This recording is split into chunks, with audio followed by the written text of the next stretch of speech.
We got a full pool with the wave maker, swim up bar, 1,000-foot lazy river. We're gonna have outdoor living area here, fully enclosed in glass, full bar, all the entertainment features that you would think of, as well as a tennis court, outdoor shower, several cabanas here to give this property a complete resort vibe. So let's take a closer look.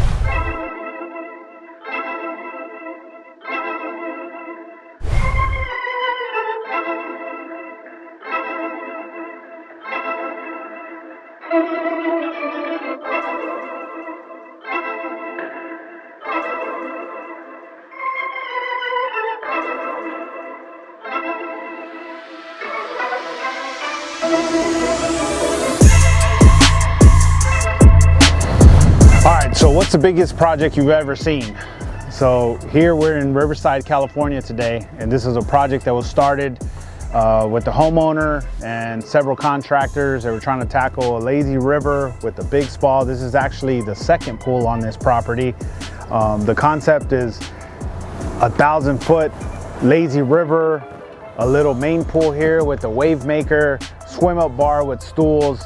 The homeowner was working with the project manager. They were bringing in several different contractors. Long story short, he wasn't happy with the production after about a year. Any project of any size, you should start off with a decent plan, very detailed of what's to be done, what are the phases, establish a project plan, and then get the crew to execute it. Here, there were several things that were done probably out of step, right? You notice that there'll be rebar on a spa. That thing wasn't approved by the city, so they couldn't shoot that. Now it's got to be removed and replaced. So we were hired here to create a plan, redesign it to make it buildable, and also to get some of the phases completed. So when we arrived here, the shotcrete was done. The plumbing was already kind of done, 80%. You see they're finishing it off now. And then we got our crew here to finish off the coping. The coping is the foot around the pool, around the lazy river. So we're trying to take it from that rough shotcrete look to the detailed skin coat. So what my guys are doing right now is they're mixing plaster sand, Portland cement, plastic cement, and creating that skin coat, which is gonna give you the details of the rock around the pool. This area here is gonna be like a beach area, so you notice there's no coping on this side. This is meant to be kind of like a sand beach entrance. We're gonna plaster this with the tan plaster pebble, and we're gonna have a wave maker along the back wall to give you that real beach vibe. ¿Cómo andas, tocayo? So if you look at the coping is all hand mixed, hand carved. Eventually it'll be hand stained and sealed. We got our rock crew doing their thing. They've already worked their way around over the last week. We've had 6 guys on this nonstop. So you can kind of get a closer look of what they're doing. They're mixing mud, using carving tools to give it the texture. So you'll see some of the finished product here.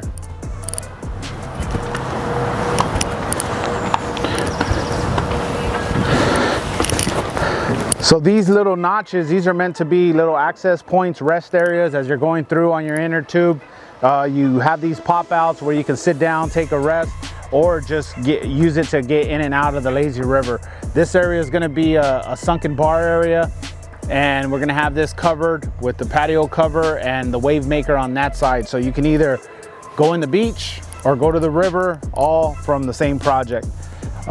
This here was rough shotcrete for the last several months. Like I said, there was another contractor that was kind of coordinating the subs coming in and out. Homeowner wasn't too happy with the production. He was ready to go. So what we're doing here is trying to get this ready to plaster. So if you look on the back, that's supposed to be a cave covering a spa. The job's been stopped. There was no permits for it. Now the engineering's insufficient. All that rebar has to come out. So unfortunately, the homeowner spent about $30K for that phase, which is all in the trash now because that's all rusted and we got to start over. So the water, if you look at the lazy river, everything is driven by the amount of water you have, how many square feet. So you'll see we'll have skimmers every so often, and depending on the square footage of your pool, that's going to determine how many skimmers you need. The skimmers are what's going to suck the water in, take all the leaves and trash that gets on the top, and help for the circulation of this. Now this pool for Lazy River, they have 4-inch plumbing, and you'll see all the pipes sticking out. They're angled, and this is to push the water, the flow of the water in a certain direction. If we just had it straight going across, you're not going to get the movement of the water, and people are just going to stay put. Down on the floor, you'll see the main suction lines, the main drains. On the walls, you'll see the returns, and then we'll have lights. We'll have lights in here as well. So we're using LED lights for everything. Eventually, we're going to figure out where we got to put some bridges. This was an old bridge from an old pond they had. So we're going to try to incorporate that to make it easy to get in and out. The center area is going to be an entertainment space. So imagine this place being rented out for a wedding or a banquet or whatever venue.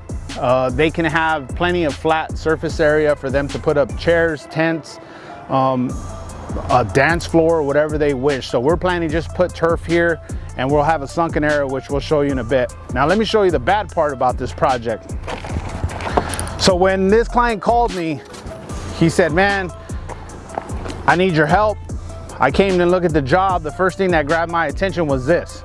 Now you would never shotcrete a pool without having everything ready to shoot, right? It just doesn't make sense. You would come out, you're gonna spend more money on the delivery, bringing out the folks to finish it again. So it's better to have everything as part of the project approved and finalized before you shoot it.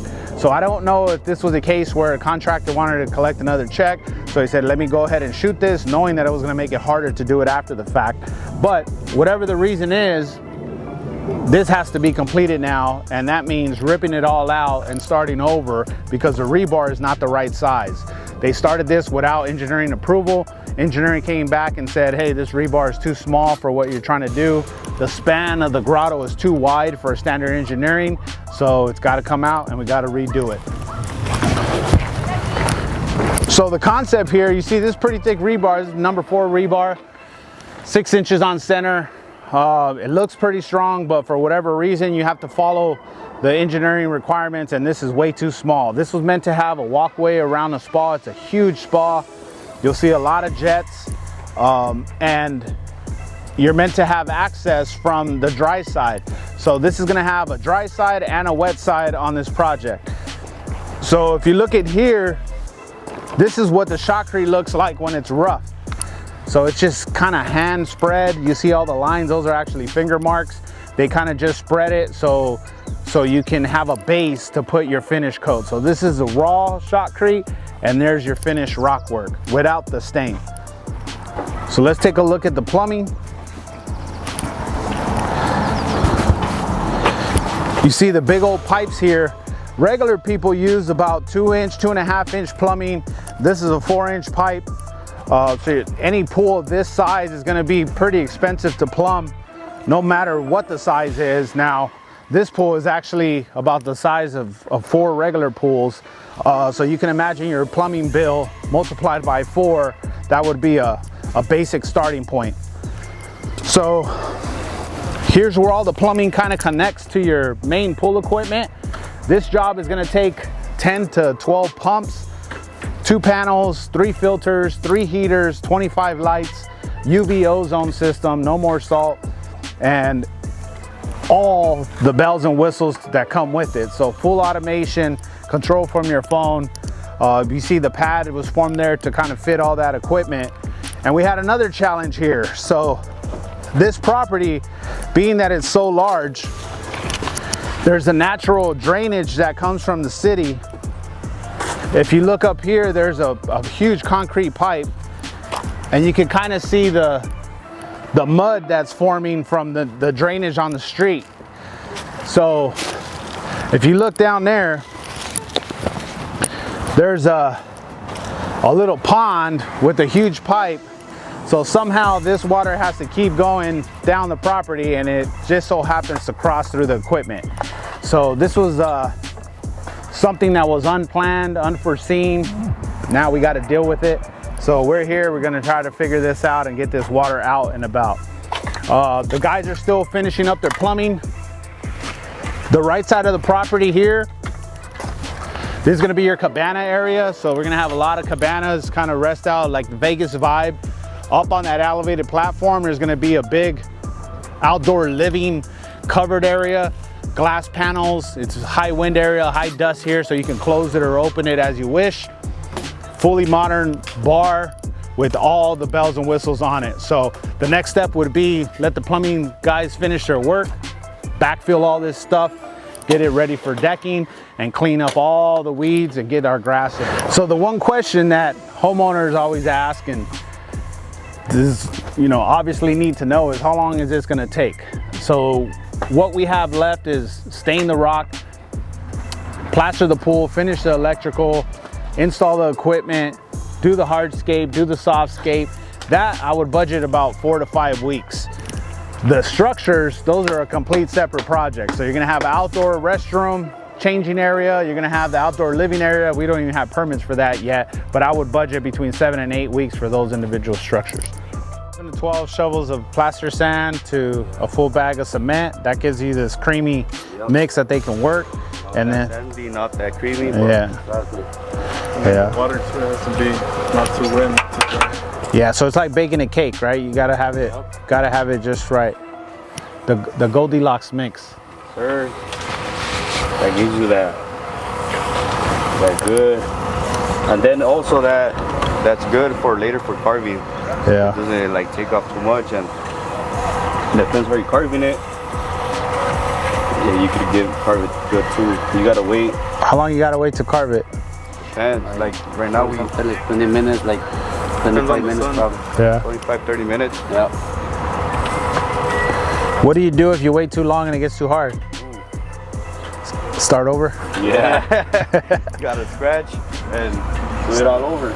Damn.